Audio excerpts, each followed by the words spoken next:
तो आज हम राजस्थान कल्चर जीके में पढ़ने जा रहे हैं राजस्थान के प्रमुख लोक वाद्य।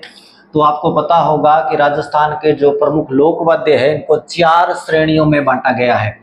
तो 4 श्रेणियां देखिए कौन कौन सी है। पहली श्रेणी है घन वाद्य। ये घन वाद्य जो आपस में टकराने से जिनमें ध्वनि उत्पन्न होती है इनको घन वाद्य कहा जाता है। और तत्व वाद्य, ये तत्व वाद्य होते हैं जो बारीक तार या घोड़े के पूंछ के बाल से निर्मित होते हैं। और अवनद वाद्य जो चमड़े के बने होते हैं, चमड़ा मढ़कर जो बनाए जाते हैं उनको अवनद वाद्य कहा जाता है। और सुशिर वाद्य वे लोक वाद्य जिन्हें फूंक मारकर बजाया जाता है उन्हें सुशिर वाद्य कहा जाता है। तो ये 4 श्रेणियां देखिए आपने याद रखनी है। प्रश्न सीधा पूछा जा सकता है, मान लीजिए किसी पेपर में पूछ लिया जाए कि वे लोक वाद्य जो फूंक मारकर बजाए जाते हैं क्या कहलाते हैं, तो ये 4 ऑप्शन आपको दिए जाएंगे। तो आपको पता होना चाहिए सुशिर वाद्य कहलाते हैं। तो इस तरह से मैंने आपको बता दिया है घन वाद्य जिन्हें आपस में टकराने से ध्वनि निकलती हो, ऐसे जो लोक वाद्य होते हैं वो घन वाद्य कहलाते हैं। और तत्ववाद्य देखिए, तत्ववाद्य क्या होते हैं जो बारीक तार या घोड़े के पूंछ के बाल से निर्मित होते हैं। और अवनद वाद्य जो चमड़े के बने होते हैं। और सुशिर वाद्य जो है वो फूंक मारकर बजाए जाते हैं। अब देखिए लोक वाद्य में आपको ट्रिक्स बताऊंगा, कुछ स्टोरीज बताऊंगा छोटी छोटी, वो अगर आपने याद रख ली तो आपको लोक वाद्य हमेशा के लिए याद हो जाएंगे। तो देखिए सबसे पहले हम पढ़ने जा रहे हैं घन वाद्य कौन कौन से होते हैं। तो देखिए आपने याद रखना, एक छोटी सी स्टोरी याद रखनी है कि कल सांझ की बात है। सांझ जैसे इवनिंग को सांझ बोलते हैं। कल सांझ की बात है, मैं खड़ताल बजा रहा था। पूजा पाठ करते हैं तो आपको होता है खड़ताल बजाते हैं। कल सांझ की बात है, मैं खड़ताल बजा रहा था तो मेरी पत्नी झोली भर के जीरा लाई।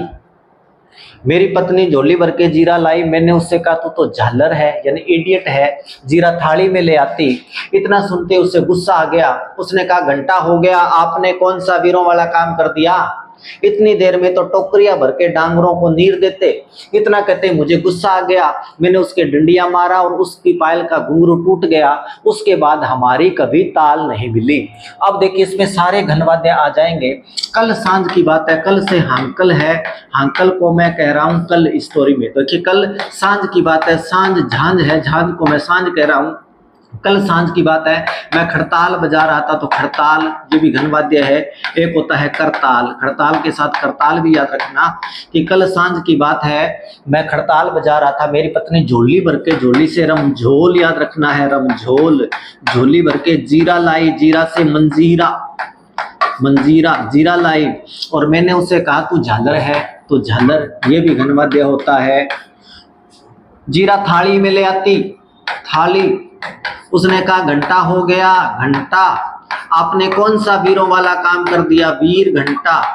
इतनी देर में टोकरियां भर के डांगरों को नीर देते, टोकरिया से टोकरियों है। और यह सुनकर मुझे गुस्सा आ गया और मैंने उसके डंडिया मारा। डंडिया से डांडिया याद रखना, आपस में टकरा कर बजाया जाता है, जिससे उसकी पायल का घुंघरू टूट गया, घुंघरू। और उसके बाद हमारी कभी ताल नहीं मिली। तो ये हैं सारे घन वाद्य। तो देखिए कल सांझ की बात है, सांझ से झांझ है। मैं खड़ताल बजा रहा था तो मेरी पत्नी झोली भर के जीरा लाई, जीरा से मंजीरा है।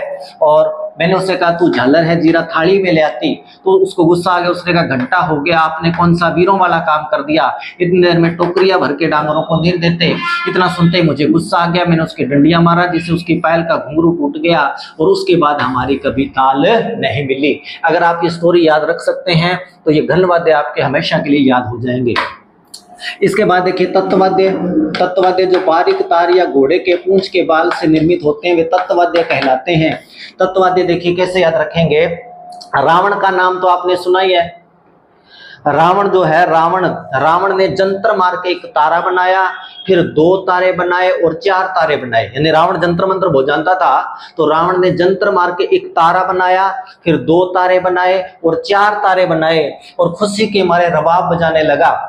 केंद्रा से एक सुरिंदा नाम के वैज्ञानिक आई और बोली रावण तो पेली है, सौर मंडल में तारों का टोटा नहीं है। इतना सुनते ही रावण को गुस्सा आ गया। उसने उसके रवाज मारा, जिससे वह अपंग भपंग हो गई और उसके कमर पर निशान पड़ गए। और हाथ जोड़ के रावण से बोली काका, इससे तो अच्छा मैं भीलों के कोड़े खा लेती या पाव जहर खा लेती, और मत मारना, मेरा काम तमाम हो जाएगा। तो देखिए स्टोरी में सारे तत्ववाद्य आ जाएंगे। रावण ने जंतर मार के, रावण से मैं बोल रहा हूं, रावण हत्था, रावण हत्थ ये तत्वाद्य है। रावण ने जंतर मार के एक तारा बनाए, एक तार वाला होता है एक तारा, फिर दो तारे बनाए यानी दो तारा, फिर चार तारे बनाए यानी चार तारों वाला होता है चौतारा, और खुशी के मारे रबाब बजाने लगा। रबाब केंद्रा सुरिंदा नाम के वैज्ञानिक आई, सुरिंदा ये भी तत्वाद्य होता है, और बोली ये भी तत्वाद्य होता है। रावण तो पेली है, पेली यानी ढोंक रहा है, रावण तो पेली है। सौर मंडल में तारों का टोटा नहीं है, सौर मंडल से सुरमंडल, टोटा से टोटो। यह सुनकर रावण को गुस्सा आ गया और उसने उसके रवाज मारा, रवाज, जिससे वह अपंग भपंग हो गई, अपंग और भपंग, और हाथ जोड़ उसकी कमर पर निशान पड़ गए, कमर से कमठ याद रखना, और निशान, और हाथ जोड़कर रावण से बोली काका, काका से दुकाका, इससे तो अच्छा है मैं भीलों के कोड़े खा लेती, भीलों के कोड़े, या पाव जहर खा लेती, पाव से पावरा याद रखना, पावरा, और मत मारना मेरा काम तमाम हो जाएगा, काम से काम ही अच्छा। तो ये जो देखिए तत्वाद्य सारी स्टोरी में आ जाएंगे। कैसे याद रखना है कि रावण ने जंतर मार के एक तारा बनाया, फिर दो तारे बनाए, फिर चार तारे बनाए, खुशी के मारे रबाब बजाने लगा।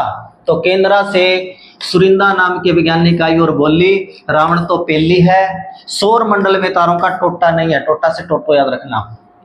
यह सुनकर रावण को गुस्सा आ गया, उसने उसके रवाज मारा, जिससे वह अपंग भपंग हो गई, उसकी कमर पर निशान पड़ गए, और हाथ जोड़ के रावण से बोली काका, इससे तो अच्छा मैं भीलों के कोड़े खा लेती, पाव जहर खा लेती, और मत मारना मेरा काम तमाम हो जाएगा। तो इस स्टोरी के अंदर सारे तत्वादे आ जाएंगे। अवनद वाद्य जो चमड़ा मढ़कर बनाए जाते हैं, चमड़े के बने होते हैं, उनको अवनद वाद्य कहा जाता है। कैसे याद रखेंगे? मेरे मामा और बापू शिकार खेलने जा रहे थे, मेरे मामा और बापू शिकार खेलने जा रहे थे, कमर पर खंजर बांध लिया और ढोल डफ डेरू और डमरू साथ ले लिया, और शेर की मांदल पर जाकर ताश खेलने लगे। तभी वह नौबत आ गई जिसका डर था, मेरा बापू मामा पर धौंस जमाने लगा। तभी शेर आ गया, उन्होंने कुंडी लगाकर शिकार किया, चंगा तो मांस खाया और मोट की दाल खाकर घर आ गए। तो देखिए इस स्टोरी में सारे अवनत बातें आ जाएंगे। मेरे मामा, मामा से दमामा याद रखना है आपने, दमामा। मेरे मामा और बापू, बापू से पाबू जी के माटे, पाबू मैं बापू कह रहा हूँ, पाबू जी स्टोरी में बापू बोल रहा हूँ, तो पाबू जी के माटड़े या पाबू जी के माटे जिनको कहा जाता है। मेरे मामा और बापू शिकार खेलने जा रहे थे, कमर पर खंजर बांध लिया, कमर से याद रखना कमरी, और खंजर से याद रखना खंजरी, और साथ में देखिए ढोल डफ डेरू और डमरू ले लिया, ढोल डफ डेरू और डमरू ले लिया, और शेर की मांदल पर जाकर ताश खेलने लगे, मांदल ताश से ताशा। तभी वह नौबत आ गई जिसका डर था, नौबत। मेरा बापू मामा पर धौंस जमाने लगा, धौंस से याद रखना धौंसा।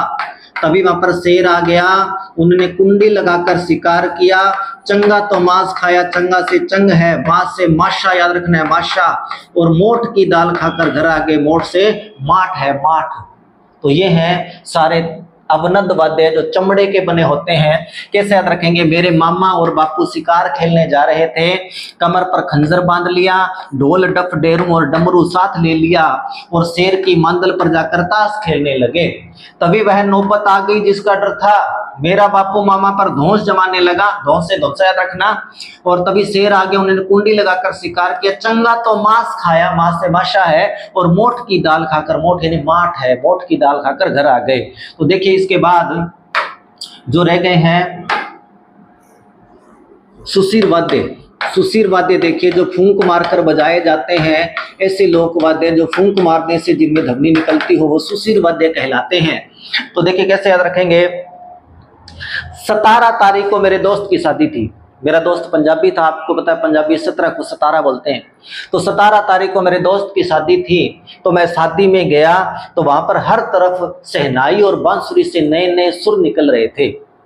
तभी क्या हुआ कि वहां पर एक नाग फण तान कर बैठ गया, एक नाग आ गया, फण तान करके बैठ गया, और जो बीन था ना, बीन के डर के मारे सिंगा और सिंगी उग गए। तभी क्या हुआ कि मैंने फिर डंडिया मारा, मैंने डंडिया मारा तो नाग की नाड़ कट गई, और डंडिया उछल के बीन के कान पर भी लगा, जिससे उसका कर्ण बांका हो गया। फिर मैंने गोद से दवा निकाली और उसके कान के यानी कर्ण के लगाई, तो वह चंगा हुआ यानी ठीक हुआ और कहने लगा कोई शक नहीं है, आज तो तू मेरी पुंगी बजा देता। तो देखिए इस स्टोरी में सारे सुशीर वाद्य आ जाएंगे। 17 तारीख को मेरे दोस्त की शादी थी, तो 17 ये फूंक मारकर बजाया जाता है। 17 तारीख को मेरे दोस्त की शादी थी, तो मैं शादी में गया तो वहां पर हर तरफ शहनाई और बांसुरी से, शहनाई बांसुरी ये सारे फूंक मारकर बजाए जाने वाले हैं। शहनाई और बांसुरी से हर तरफ हर से हर नई, और याद रखना नए सुर निकल रहे थे, नए सुर से सुर नई याद रखना। तभी वहां पर क्या हुआ, एक नाग फण तान कर बैठ गया। नाग फणी ये भी फूंक मारकर बजाई जाती है। एक नाग फण तान करके बैठ गया, और जो बीन था, बीन से बीन, जो जोगियों के पास बीन होती है, बीन जो था उसके डर के मारे सिंगा और सिंगी उग गए, यानी सिंगा और सिंगी ये भी सुशीर वाद्य हैं।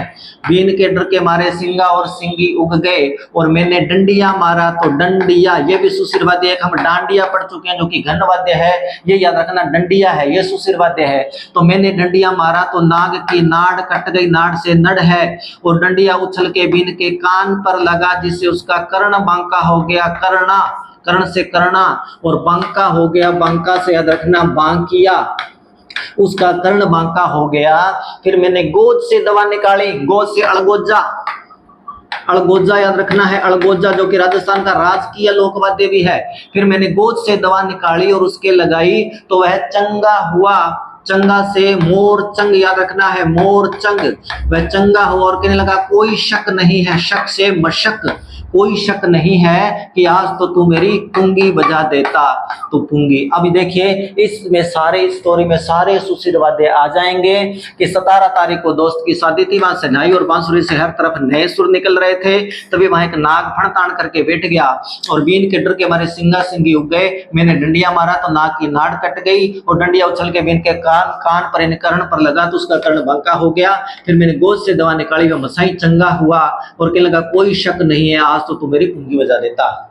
उम्मीद है कि इन ट्रिक के माध्यम से आप लोकवाद्य याद रख पाएंगे, और अगर आपने ध्यान से सुन लिया है और कई बार रिपीट किया और लिख लिया तो आप कभी भूलेंगे नहीं। तो ये ट्रिक मैंने आपको बताई लोकवाद्यों को याद रखने की। ऐसी वीडियोस देखने के लिए हमारे चैनल पे बने रहिए। धन्यवाद।